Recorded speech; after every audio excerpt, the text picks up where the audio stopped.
US ਨੇ ਆਪਣੇ citizens ਨੂੰ ਇਜ਼ਰਾਈਲ ਦੇ ਵਿੱਚ ਇਹ ਕਿਹਾ ਆ ਵੀ ਇਮੀਡੀਏਟਲੀ ਇਜ਼ਰਾਈਲ ਨੂੰ ਛੱਡ ਕੇ ਚਲੇ ਜਾਓ।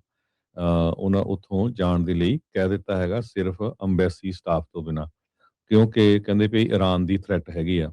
ਜਿਸ ਹਿਸਾਬ ਦੇ ਨਾਲ ਅਮਰੀਕਾ ਨੇ ਮਿਲਟਰੀ ਇੰਸਟਾਲੇਸ਼ਨਸ ਆਲੇ ਦੁਆਲੇ ਉੱਥੇ ਇਕੱਠਾ ਕੀਤਾ ਹੋਇਆ ਸਮਾਨ, ਯੂਐਸਐਸ ਜਰਾਲਡ ਫੋਰਡ ਦੇ ਉੱਤੇ ਜੇ ਤੁਸੀਂ ਦੇਖੋ ਵੀ ਜਹਾਜ਼ਾਂ ਦੇ ਜਹਾਜ਼ ਜਿਹੜੇ ਆ ਉਸ ਬੇੜੇ ਦੇ ਉੱਤੇ ਰੱਖੇ ਹੋਏ ਆ, ਤੇ ਹਜੇ ਤੱਕ ਈਰਾਨ ਦੇ ਨਾਲ ਜੋ ਨਿਊਕਲੀਅਰ ਪ੍ਰੋਗਰਾਮ ਨੂੰ ਲੈ ਕੇ ਜਾਂ ਹਿਊਮਨ ਰਾਈਟਸ ਨੂੰ ਲੈ ਕੇ ਕੋਈ ਡੀਲ ਨਹੀਂ ਬਣੀ, ਤੇ ਕਿਸੇ ਵੀ ਸਮੇਂ ਜੋ ਅਮਰੀਕਾ ਆ ਉਹ ਸਟ੍ਰਾਈਕ ਕਰ ਸਕਦਾ ਹੈ ਈਰਾਨ ਨੂੰ। ਤੇ ਈਰਾਨ ਵਾਲਿਆਂ ਨੇ ਇਹ ਕਿਹਾ ਆ ਵੀ ਜਦੋਂ ਤੱਕ ਸਾਨੂੰ ਕੋਈ ਸਟ੍ਰਾਈਕ ਨਹੀਂ ਕਰਦਾ ਅਸੀਂ ਉਹਦਾ ਜਵਾਬ ਨਹੀਂ ਦੇਵਾਂਗੇ। ਹਾਂ, ਜੇ ਸਾਨੂੰ ਸਟ੍ਰਾਈਕ ਕੀਤਾ ਫਿਰ ਉਸ ਟਾਈਮ ਦੇ ਉੱਤੇ ਜਵਾਬ ਦੇਵਾਂਗੇ। ਸੋ ਇਸੇ ਕਰਕੇ ਯੂਐਸ ਸਿਟੀਜ਼ਨਸ ਨੂੰ ਇਹ ਕਿਹਾ ਗਿਆ ਵੀ consider leaving Israel while commercial flights are available.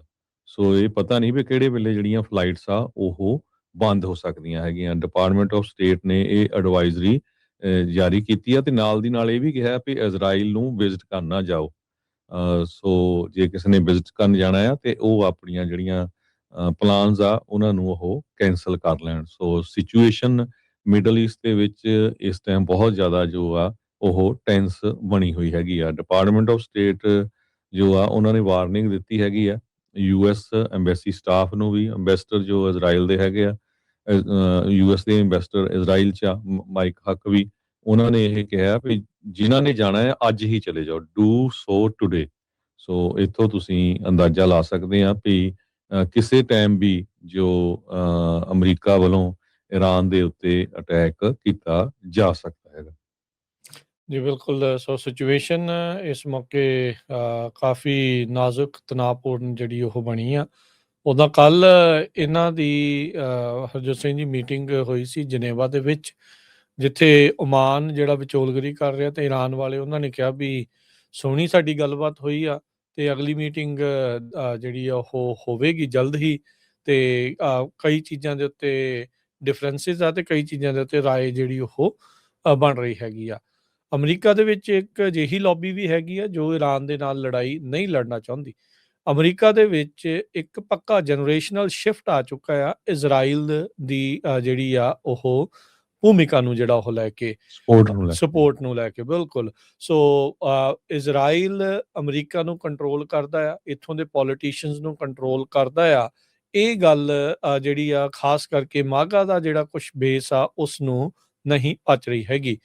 Trump ਹੁਣੀ ਧਮਕੀ ਦੇ ਦਿੰਦੇ ਆ ਉਹਨਾਂ ਰਿਪਰੈਜ਼ੈਂਟੇਟਿਵਸ ਨੂੰ ਜਿਹੜੇ ਇਹੋ ਜਿਹੀਆਂ ਚੀਜ਼ਾਂ ਦੇ ਉਲਟ ਕਈ ਵਾਰੀ ਬੋਲ ਦਿੰਦੇ ਆ, ਪਰ 2-3 ਸਾਲ ਹੀ ਆ ਟਰੰਪ ਹੋਣਾ ਦੇ। ਉਸ ਤੋਂ ਬਾਅਦ ਦੇ ਵਿੱਚ ਨਾਲੇ ਹਰ ਇੱਕ ਨੂੰ ਪ੍ਰਾਇਮਰੀ ਨਹੀਂ ਕੀਤਾ ਜਾ ਸਕੂਗਾ, ਇਹ ਜਿਹੜੀ ਧਮਕੀ ਦੇ ਨਾਲ ਇਹ ਕਰਨਾ ਜਿਹੜਾ ਉਹ ਬੜਾ ਔਖਾ ਹੋਊਗਾ।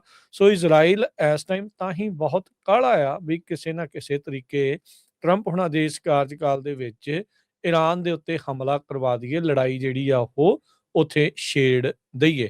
ਅਰਬ ਦੇ ਮੁਲਕ ਵੀ ਉਹ ਕੋਈ ਬਾੜੇ ਹਾਮੀ ਨਹੀਂ ਭਰ ਰਹੇ ਇਸ ਲੜਾਈ ਨੂੰ ਜਿਹੜਾ ਉਹ ਲੈ ਕੇ। ਇਜ਼ਰਾਈਲ ਆਪਣੀ ਇੱਕ ਹੀ ਗੱਲ ਦੇ ਹੇਠਾਂ ਜਿਹੜਾ ਉਹ ਕਰਦਾ ਆ, ਰਾਈਟ ਟੂ ਸੈਲਫ ਡਿਫੈਂਸ ਦੇ ਮਾਮਲੇ ਦੇ ਵਿੱਚ ਪ੍ਰੀਐਮਪਟਿਵ ਸਟ੍ਰਾਈਕਸ ਵੀ ਜਿਹੜੀਆਂ ਉਹ ਕਰਦਾ ਆ, ਉਹ ਪਹਿਲਾਂ ਵੀ ਹਮਲਾ ਜਿਹੜਾ ਉਹ ਕਰ ਜਾਂਦਾ ਆ। ਸੋ ਇਹ ਸਾਰੀਆਂ ਚੀਜ਼ਾਂ ਹੈਗੀਆਂ ਆ। ਜਿੱਦਾਂ ਹੀ ਯੂਕਰੇਨ ਨੂੰ ਲੈ ਕੇ ਜਾਂ ਹੋਰ USAID ਨੂੰ ਲੈ ਕੇ ਜਦੋਂ ਮਨੀ ਦਾ ਰੌਲਾ ਹਰਜੋਤ ਸਿੰਘ ਜੀ ਪੈਂਦਾ, ਤਾਂ ਹੁਣ ਉਹ ਵੀ ਲੋਕ ਇਸ ਨੂੰ ਵੀ ਸਵਾਲ ਜਿਹੜਾ ਉਹ ਚੁੱਕ ਰਹੇ ਆ ਵੀ ਭਾਈ ਇਹਨਾਂ ਨੂੰ ਅੱਖਾਂ ਮੀਟ ਕੇ ਕਿਉਂ ਜਿਹੜੀ ਉਹ ਬਿਲੀਅਨਸ ਆਫ ਡਾਲਰ ਸਾਲਾਨਾ ਜਿਹੜੇ ਉਹ ਦਿੱਤੇ ਜਾ ਰਹੇ ਆ। ਸੋ ਇਸ ਕਰਕੇ ਇੱਕ ਆਪਾਂ ਸ਼ਿਫਟ ਪੱਕਾ ਜਿਹੜਾ ਇਜ਼ਰਾਈਲ ਨੂੰ ਲੈ ਕੇ, ਜਿਹੜਾ ਉਸਦੀ ਸਪੋਰਟ ਨੂੰ ਲੈ ਕੇ ਜਿਹੜਾ ਉਹ ਦੇਖ ਰਹੇ ਹੈਗੇ ਆ। ਹਾਲ ਦੀ ਘੜੀ ਮੈਜੋਰਟੀ ਦੇ ਵਿੱਚ ਬਾਈਪਾਰਟੀਜ਼ਨ ਸਪੋਰਟ ਇਜ਼ਰਾਈਲ ਨੂੰ ਨਜ਼ਰ ਆਉਂਦੀ ਆ, ਪਰ ਜੋ ਉਹਨਾਂ ਨੇ ਫਿਲਸਤੀਨ ਦੇ ਵਿੱਚ ਕੀਤਾ, ਜੋ ਗਾਜ਼ਾ ਦੇ ਵਿੱਚ ਕੀਤਾ, ਜਿੱਦਾਂ ਬੱਚਿਆਂ ਨੂੰ ਉੱਥੇ ਜਿਹੜਾ ਉਹ ਮਾਰਿਆ ਤੇ ਕਿਸੇ ਨੂੰ ਛੱਡਿਆ ਹੀ ਤੱਕ ਨਹੀਂ, ਉਹਨੂੰ ਇੱਕ ਹਿਸਾਬ ਦੇ ਨਾਲ ਖੰਡਰ ਬਣਾ ਕੇ ਰੱਖ ਦਿੱਤਾ।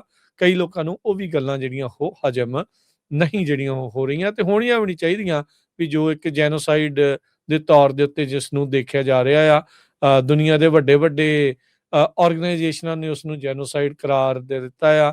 ਕਈ ਵੱਡੇ ਮੁਲਕਾਂ ਨੇ ਵੀ ਇਹ ਚੀਜ਼ਾਂ ਨੂੰ ਜਿਹੜਾ ਉਹ ਹਾਮੀ ਜਿਹੜੀ ਉਸ 'ਚ ਭਰੀ ਆ। ਸੋ ਨੇਤਨਯਾਹੂ ਜ਼ਰੂਰ ਚਾਹੁੰਦਾ ਆ ਵੀ ਉਸ ਦੇ ਵੱਲ। ਹੁਣ ਜੇ ਤੁਸੀਂ ਦੇਖੋ ਵੀ ਮੋਦੀ ਉੱਥੇ ਜਿਹੜਾ ਪਹੁੰਚਿਆ ਹੈ ਉਹਦਾ ਕਾਰਨ ਕੀ ਆ, ਜਦੋਂ ਅਮਰੀਕਾ ਦੇ ਵਿੱਚ ਉਸਨੂੰ ਪੂਰਾ ਸਾਥ ਨਹੀਂ ਮਿਲ ਰਿਹਾ, ਤਾਂ ਹੁਣ ਚਾਈਨਾ ਕੋਲ ਤਾਂ ਉਦੋਂ ਜਾਣਾ ਨਹੀਂ, ਕਿਉਂਕਿ ਚਾਈਨਾ ਦਾ ਤੇ ਈਰਾਨ ਦੇ ਸੰਬੰਧ ਗੂੜ੍ਹੇ ਆ। ਇਹ ਗੱਲ ਹੈ ਆ ਵੀ ਇੰਡੀਆ ਵਾਲੇ ਵੀ ਈਰਾਨ ਤੋਂ ਬਥੇਰਾ ਜਿਹੜਾ ਆ ਉਹ ਤੇਲ ਲੈਂਦੇ ਆ। ਜਿਹੜਾ ਸ਼ਾਵਰ ਪੋਰਟ ਹੈਗਾ ਆ, ਬੰਦਰਗਾਹ ਆ, ਜੋ ਈਰਾਨ ਦੇ ਵਿੱਚ ਆ, ਉਸ ਦੇ ਵਿੱਚ ਇੰਡੀਆ ਵਾਲਿਆਂ ਦਾ ਵੀ ਕੰਟਰੋਲ ਕਿਸੇ ਟਾਈਮ ਤੇ ਰਿਹਾ ਉਹਨਾਂ ਨੂੰ, ਪਰ ਹੁਣ ਤੋਂ ਤੋਰਿਆ ਗਿਆ ਹੈਗਾ ਆ।